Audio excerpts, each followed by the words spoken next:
지난 한 주간 고단한 삶을 살아오신 여러분들에게 주님의 큰 위로와 큰 사랑이 가득하기를 기원합니다. 네. 오늘 말씀의 제목은 기대가 향하는 곳이라는 제목인데요. 요즘 우리가 가을이 왔음을 체감하지 않습니까? 아침 저녁으로는 이제 쌀쌀하다 못했는데 춥기까지 할 정도로 날씨가 이렇게 변했는데 지금부터 약 한 보름? 한 일주일 전만 돌아봐도 너무나 더웠던 기억이 있습니다. 한창 더울 때 빨리 시원한 가을이 왔으면 하고 기대했는데 그 기대가 마침내 이루어졌죠. 이렇게 자연은 우리의 기대를 한 번도 실망시키지 않은 것 같습니다. 그래서 이 자연 속에 우리는 하나님의 섭리, 하나님의 은혜를 이 자연을 통해서 날마다 깨닫게 되지요. 그런데 반면에 사람을 향한 기대는 어떻습니까? 며칠 전에 이라크하고 월드컵 최종 예선이 있었는데 혹시 보셨나요?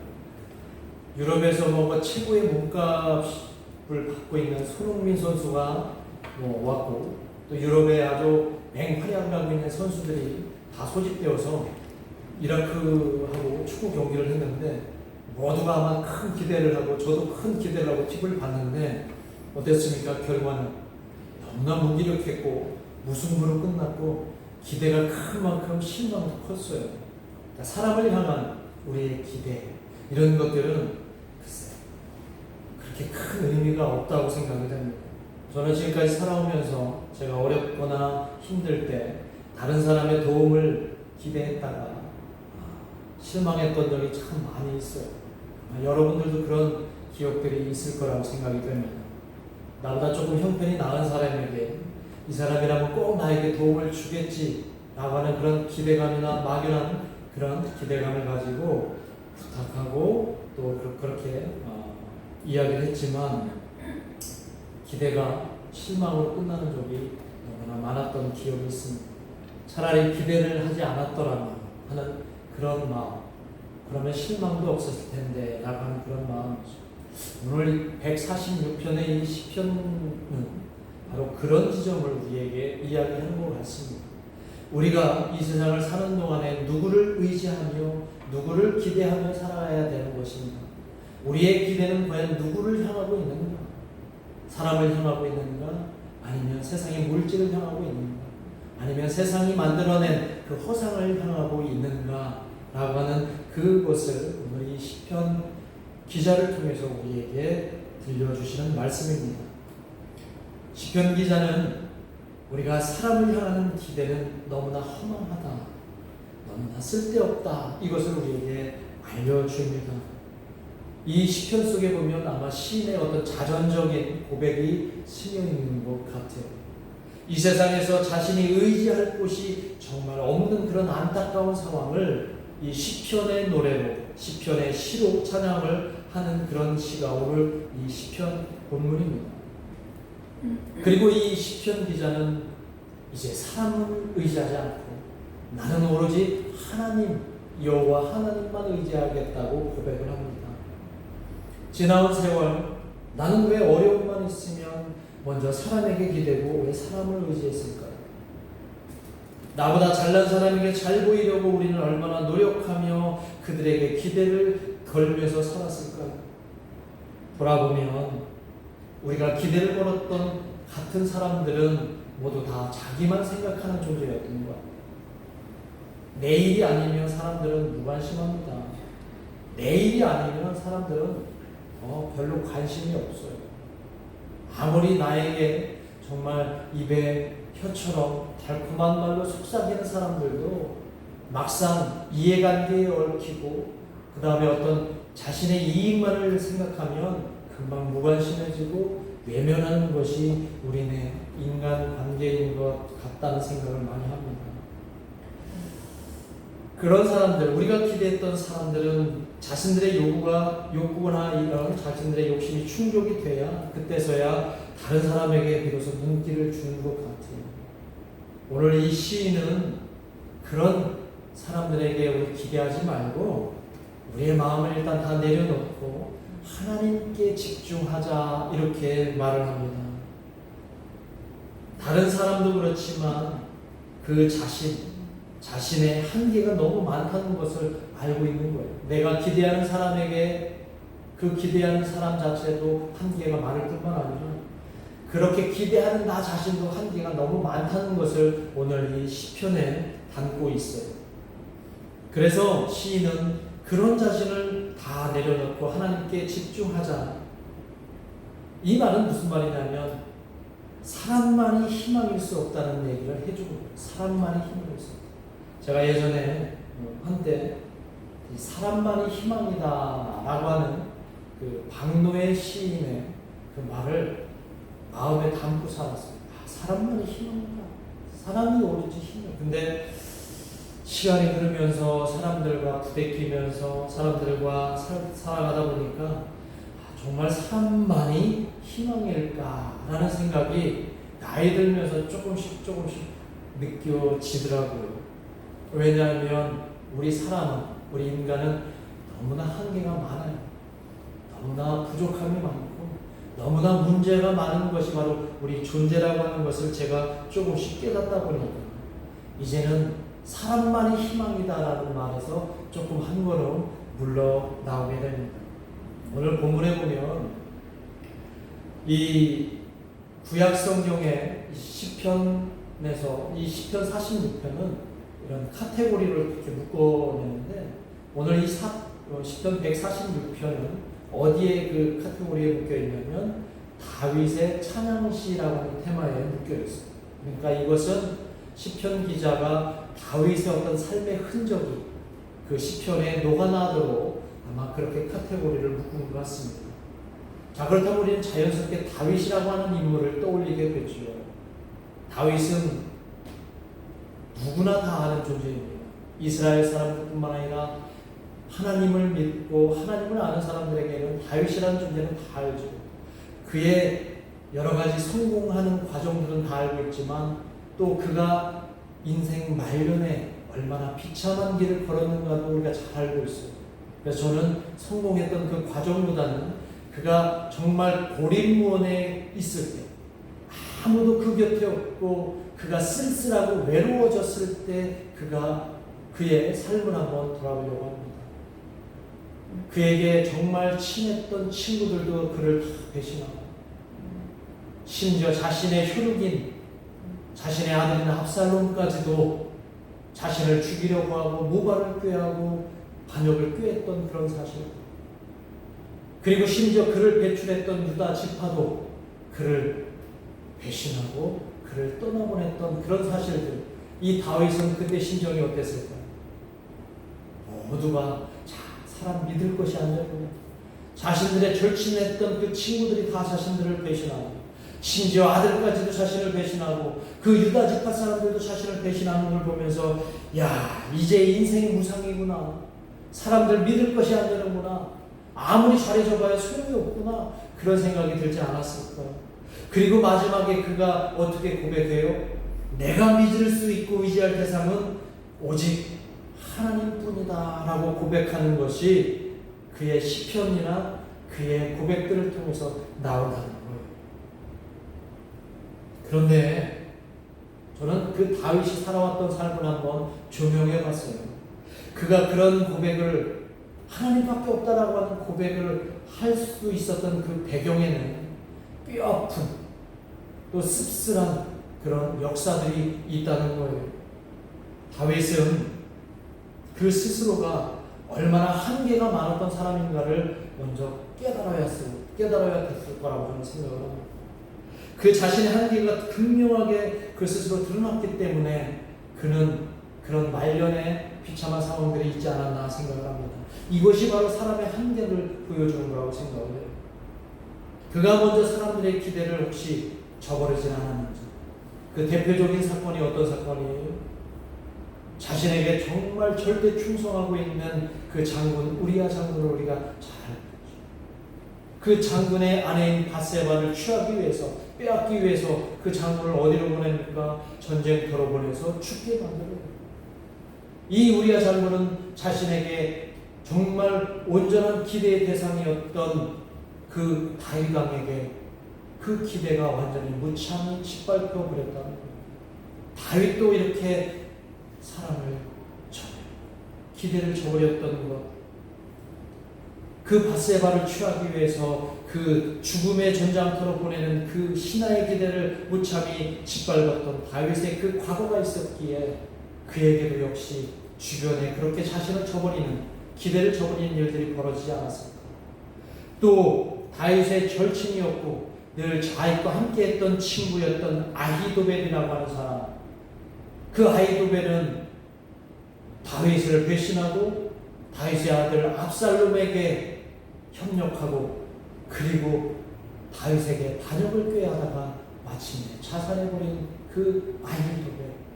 그러나 그가 그렇게 무조건 다윗이 싫어서 배신했을까요? 그런 평소에 다윗에게도 진심 어린 그런 조언을 했거나 또 충정 어린 말들을 했지만 다윗은 자기 마음대로 했던 그 역사가 있기에 아마 이 아히도벨의 배신을 다윗은 고스란히 받아야 되지 않았나 싶습니다. 이렇게 위대한 왕으로, 유다의 왕으로 칭송받았던 다윗에게도 이런 문제와 한계가 분명히 있었습니다. 이 얘기를 통해서 모든 사람들, 저를 비롯한 모든 사람들은 완벽해질 수 없고 완전해질 수도 없고 언제든 변할 수 있고 언제든 사람들에게 기대를 저버릴 수 있는 가능성을 담고 있는 존재들이라는 사실을 우리가 먼저 깨닫게 된다면 감히 우리가 사람을 쉽게 기대할 수 있고 사람만 쉽게 의지할 수 있느냐라고 하는 거죠.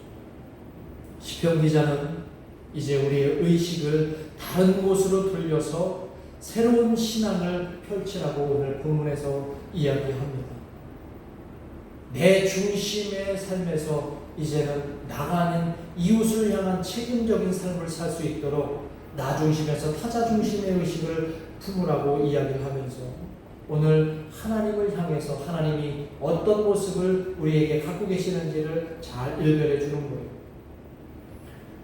요즘이 다시 선거철이 된 것 같습니다. 뉴스만 들으면 그냥 대통령 선거 때문에 그냥 난립니다.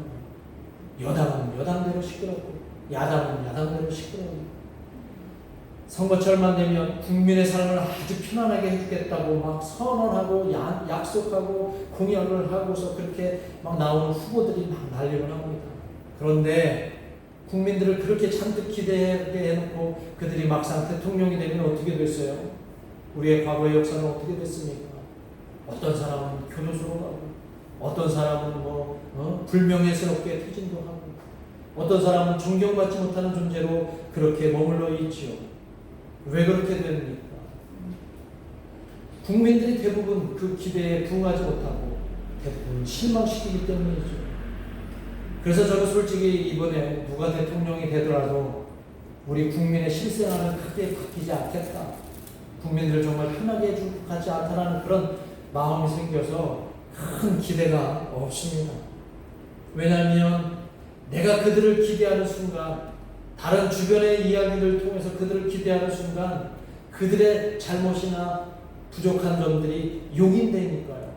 그래서 요새는 그렇게 하기보다는 정말로 내가 다른 사람들의 얘기만 듣고 그 사람을 쫓아가는 기대하는 게 아니라 정말 내가 잘 주체적으로 판단해서 이 사람이 정말 우리나라 국민들을 위해서 정말 큰 역할을 감당할 사람인가를 판단한 다음에 적극적으로 투표하는 것이 맞다라고 생각을 합니다. 여러분도 귀를 얇게 하지 마시고 잘 판단해서 선거하시기 바랍니다. 오늘 말씀 시편 기자는 3절과 4절에서 이렇게 말해요. 한번 같이 읽어보겠습니다. 3절과 4절 말씀. 자, 시작. 귀인들을 의지하지 말며 도울 힘이 없는 인생도 의지하지 말지니 그의 호흡이 끊어지면 흙으로 돌아가서 그날에 그의 생각이 소멸하리로다. 이 말이 제가 방금 전에 했던 말들하고도 맥락을 같이 합니다. 이 말은 인간을 향해서 기대해봐야 소용없다 이런 말이에요. 인간은 대단하지 않고 설령 대단하다 하더라도 그들은 자기밖에 모르는 아주 이기적인 존재일 뿐만 아니라 그들은 살아있을 때만 자기 자신에 대해서 주인일 뿐이고 주인 행세를 하고 죽고 나면 아무것도 없다. 자기 자신에게조차도 주인이 될 수 없는 존재가 바로 인간이다. 능력이 있거나 능력이 없거나 이 인간들에게 우리의 마음을 기대지 말라. 이런 말을 하는 거예요. 그러면서 우리가 정말 의지할 대상이 바로 이 사람들이 아니라 하나님이라는 거예요. 나를 진짜 도울 존재는 나의 호흡을 책임져 주시는 이 우주 만물을 창조하신 하나님이신 것을 여러분들이 기억하시라는 이 시편 기자의 간절한 고백의 찬양 시입니다. 여러분도 하나님을 의지하시기를 주님의 이름으로 축원합니다. 네. 이 시편을 기록한 시대가 아마 바벨론 포로기 그 전후라고 이렇게 이야기를 하는 구약의 성서학자들이 많은데, 바벨론의 포로로 끌려간 유대인들은 관리들을 믿었고 성직자들을 믿었지만 시간이 지날수록 그들은 더 이상 관리들을 믿지 못했습니다. 성직자들을 믿지 못했습니다. 그렇게 믿었던 관리들과 성직자들은 자기들 살 길만 모색할 뿐 이스라엘을 향해서 그들이 진정으로 회개하고 하나님을 향해서 나아가지 못했던 것을 보았기에 그들은 절대로 그들을 믿지 않고 그냥 하나님만 바라보며 메시아를 갈망하고 메시아 대망을 꿈꿨던 것을 우리는 구약 성경을 통해서 압니다. 이런 상황, 그들의 상황을 너무나 잘 알고 계시는 하나님께서 선지자들을 통해서 그들을 구원하겠노라 그렇게 예언하시고 그렇게 언약하시는 내용이 예언서에 많이 나오죠. 이 땅에 메시아를 보내시겠다고 말씀하십니다. 그리고 그 메시아가 마침내 예수 그리스도를 통해서 성취되었음을 우리는 고백하고 그 예수님이 우리가 기대할 존재로 이제는 믿고 그 예수님을 통해서 우리의 삶의 구원을 간절히 바라고 있는 것이죠. 그래서 오늘 시편 기자는 그 메시아 대망을 간절히 소망하는 사람들의 영혼을 담아서 5절에 있는 이 말씀을 시에 담는 거예요. 자, 5절 말씀을 함께 같이 읽어보겠습니다. 시작. 야곱의 하나님을 자기의 도움으로 삼으며 여호와 자기 하나님에게 자기의 소망을 두는 자는 복이 있도다. 이 5절 말씀에서 우리에게 가장 눈에 가는 대목이 어떤 대목이에요? 복이 있도다? 복이 있도다죠. 물질의 복, 건강의 복이 아니라 이 복은 인간의 한계를 뛰어넘고 영원한 가치를 바라볼 수 있는 복이라는 거예요. 물질의 복도 중요하고 건강의 복도 중요하지만 여기서 복된 존재가 된다는 것은 주 안에서 누리는 참된 기쁨의 복을 말합니다. 더 이상 세상 유혹에 휘둘리지 말고 하나님이 주시는 참된 가치를 누리는 그 복을 누리는 자들이 바로 하나님을 기대하고 하나님을 소망하는 자들이라는 거예요. 하나님께 소망을 두는 사람에게는 복이 있다는 말씀이 이 말씀을 하는 거예요. 수매신 교회 모든 사랑하는 성도님들은 하나님께 소망을 두심으로 인해서 하나님이 주시는 놀라운 복을 누리시기를 주님의 이름으로 축원합니다. 이렇게 하나님의 복을 누리는 사람들에게 있어서는 이 세상이 분명 다르게 보일 것입니다. 그동안은 나만 생각했던 삶이었다면 이제는 이웃에 대한 책임으로 우리의 삶이 확장되고 의식도 확장되는 거예요. 지금 우리가 그렇게 살아가고 있는 이 세상이 얼마나 자기들 멋대로인지 우리는 하나님께서 잘 알려주시고 그 세상을 회복시키시기 위해서 하나님이 친히 인간의 옷을 입으시고 이 땅에 그리스도로 예수님으로 오셨고 우리는 그 예수님을 통해서 새로운 삶, 구원의 삶으로 살아갈 수 있게 되었습니다. 그러나 예전이나 지금도 여전히 사람만 의지하고 사람만 기대하는 사람들 속에서 살아가는 사람들은 억눌려 살아가고 핍박받고 살아가는 사람이 너무나 많다는 거예요. 오늘 그런 사람들을 구원하시기 위해서 하나님은 움직이신다는 거예요. 일하시고 그 일하시기 위해서 하나님은 예수님을 이 땅에 보내신 거예요. 굶주린 사람들이 넘쳐나고 억울하게 갇혀있는 사람들이 있고 그리고 인간 사회가 만들어내는 약자들과 소수자들이 이 땅에서 넘쳐나는데 심지어는 전쟁과 테러로 세계를 떠돌아다니는 나그네와 어린아이들과 과부들의 불행이 넘쳐나는 이 시대에 우리는 누구를 의지하고 살아간다고? 여전히 사람을 사랑하고 사람만을 의지하며 살아가고 있는, 그렇게 사람을 기대하는 존재들이 아닌가. 그런데 그렇게 절망 속에 살아가는 사람들이 사람만이 희망일까요? 그렇게 만든 사람들이 누구입니까? 바로 사람들이에요. 그들이 제일 두려워하는 존재가 바로 사람입니다. 그래서 사람만이 희망일 수가 없다는 거예요. 그 두려움을 이용해서 여전히 자신의 욕망을 채우려 하는 악의 무리들이 이 세상에 너무나 많고, 선을 가장한 악마의 존재들이 이 세상에 넘쳐난다는 겁니다. 그래서 하나님이 움직이시는 거예요. 사람의 옷을 입고 이 땅에 오신 예수 그리스도를 통해서 회복의 역사를 이제 시작하셨던 것이 2000년 전 저 갈릴리 땅의 놀라운 역사였던 것입니다. 그 위대한 사역을 이제 예수님을 믿는 저와 여러분들이 이 땅에서 행할 차례라는 것을 꼭 기억하시기를 주님의 이름으로 부탁드립니다. 그래서 그 근거가 되는 말씀이 누가복음에 나오는데, 누가복음에 보면 예수님께서 이제 본격적인 사역을 펼치시기에 바로 앞서서 나사렛 회당에서 이사야 선지자의 말씀을 그 회당에 있는 사람들에게 또 이 세상에 선포하시면서 예수님께서 앞으로 펼치실 사역이 이것임을 선언하시는데요. 누가복음 4장 18절과 19절에 있는 말씀입니다. 잘 알고 있는 말씀인데 예수님의 하신 이 말씀을 같이 한번 읽어보겠습니다. 시작. 주의 성령이 내게 임하셨으니 이는 가난한 자에게 복음을 전하게 하시려고 내게 기름을 부으시고 나를 부르사 포로된 자에게 자유를, 눈먼 자에게 다시 보게 함을 전파하며 눌린 자를 자유롭게 하고 주의 은혜의 해를 전파하게 하려 하심이라 하였더라. 예수님은 이것을 위해서 오신 거예요. 시편 기자가 간절히 소망했던 그 기도의 제목을 예수님께서 이루시기 위해서 이 땅에 오신 거예요. 그리고 예수님께서 이 말씀을 나사렛 회당에서 선언하시고 맨 마지막에 뭐라고 말씀하시냐면 누가복음 4장 21절에 이렇게 말씀하십니다. 이 글이 오늘 너희 귀에 응하였느니라. 이 말씀이 오늘 지금 너희 귀에 응하였다. 하나님의 말씀이, 하나님이 이 세상을 회복시키려고자 하는 이 말씀, 이사야 선지서의 그 말씀이 예수님을 통해서 이미 시작이 되었다. 2000년 전이 지난 지금 오늘 우리는 그 말씀을 우리 마음 가득히 담고 예수님과 더불어 함께 사역에 임해야 될 줄로 믿습니다. 하나님의 역사는 이미 시작되었고 사람에 의해서가 아니라 예수 그리스도를 통해 이제 세상이 점점 바뀌어 가야 함을 우리는 꼭 기억해야 합니다. 그래서 우리는 우리의 기대가 향해지는 곳이 바로 저 세상이 아니라 사람이 아니라 오직 하나님과 예수 그리스도뿐인 것을 함께 고백하기를 원합니다. 이제부터 저와 여러분은 사람에게 너무 의지하지 말아야 합니다. 우리는 예수 안에서 스스로 살아가는 법을 터득해야 될 줄로 믿습니다. 그 방법은 오직 하나님만 의지하는 것.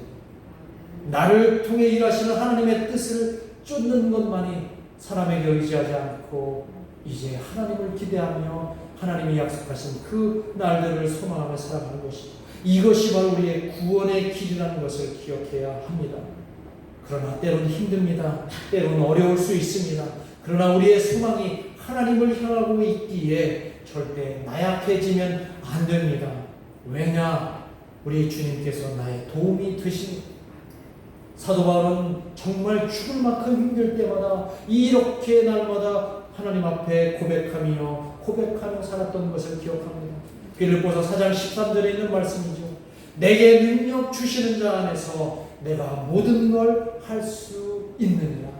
한번 따라하겠습니다. 내게 능력 주시는 자 안에서, 다시 한번 내게 능력 주시는 자 안에서 내가 모든 걸 할 수 있느니라. 이 말씀이 여러분들의 삶을 이끄시는 놀라운 은혜 말씀이 되기를 축원합니다. 정말 죽고 싶을 정도로 힘들고 어려울 때 사람 보지 마시고 하나님만 바라보시고, 그러면 주님이 주시는 진정한 능력을 여러분 삶 가운데 마음껏 누리시면서 살아갈 수 있기를 분명 여러분들은 경험하고 누리실 수 있을 것입니다. 이번 한 주간도 주님이 주시는 능력 안에서 사람 보지 마시고 하나님만 바라보시면서 살아가시길 주님의 이름으로 축원합니다. 기도하겠습니다. 그 말씀 생각하시면서 우리가 그동안 사람만 바라보며 실망만 해온 인생이라면 이제 더 이상 사람 때문에 실망하지 않고 하나님만 바라보고 하나님을 기대하고 우리의 소망의 끝이 하나님인 것을 고백하며 살아가는 저 여러분이 되게 해달라고 시간 우리 간절히 기도하겠습니다.